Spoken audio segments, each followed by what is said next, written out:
The Story of the Leprechaun.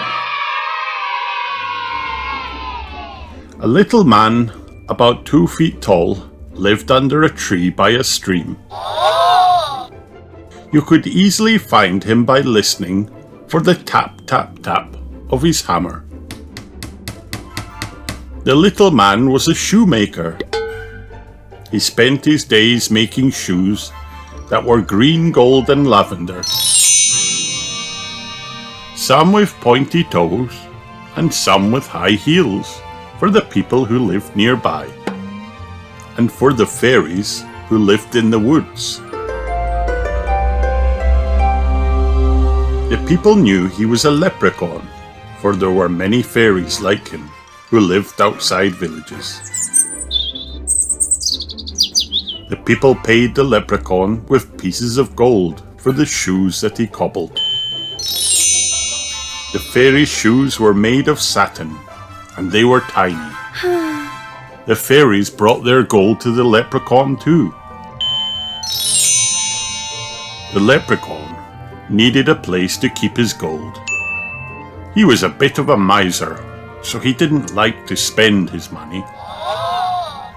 An old metal pot became the perfect place for all his wealth. His shoes were so prized that soon his pot of gold was overflowing. One day, a man named Tim came to the leprechaun's shop by the tree. He wanted a pair of shoes that would be violet blue with thick heels. As he was describing the shoes to the leprechaun, Tim spied the pot of gold. Tim knew that if he could capture the leprechaun, he would be granted 3 wishes, because leprechauns are magic. "I'll come back in a few days to collect my shoes," said Tim. The leprechaun was no fool. He knew what the man was really after. He buried his pot of gold in a field filled with berry bushes. A few days later, Tim came back and the leprechaun gave him the violet blue shoes. But when the leprechaun turned to hide his payment, he was snatched from behind. The leprechaun could not escape. Now Tim could get what he wanted.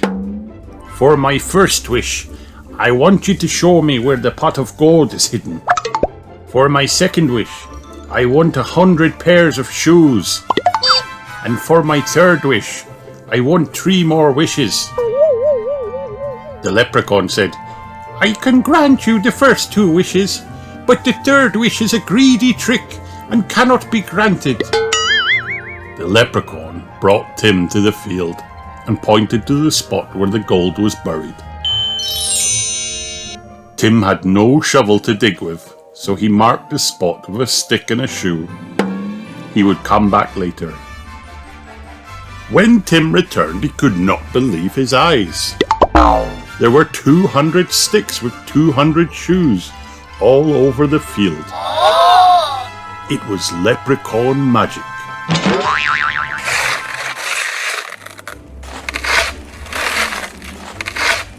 Tim dug many holes in the field, but he couldn't find the spot where the pot of gold was buried.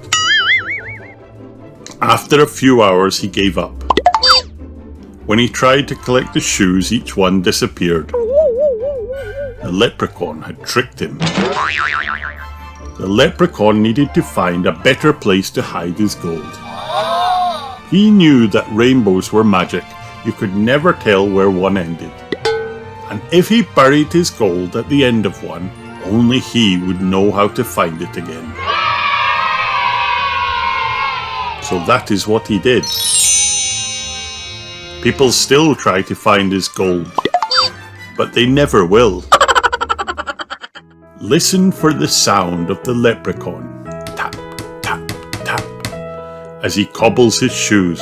Perhaps if you find him, and if you are very nice to him, he will grant you a wish.